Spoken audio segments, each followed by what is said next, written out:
Do you support reparations for Black people?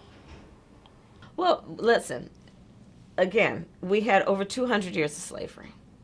We had Jim Crow for almost a century. We had legalized discrimination, segregation, and now we have segregation and discrimination that is not legal but still exists and is a barrier to progress. We have disparities around housing. We have disparities around education. We have disparities around income. And we have to recognize that everybody did not start out on an equal footing in this country. And in particular, Black people have not. And so we have got to recognize that and do something about that and give folks a lift up. That's why, for example, I'm proposing the LIFT Act. Give people who are making $100,000 or less as a family a tax credit, which will benefit and uplift 60% of Black families who are in poverty. So by default, it affects Black families, but there's not a particular policy for African Americans that you would explore.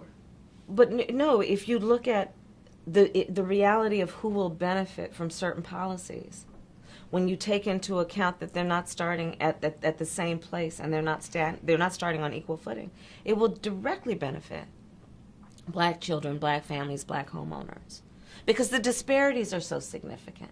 So if we focus on the specific issues that have resulted in the greatest disparities, and we understand that that's part of why we're doing it.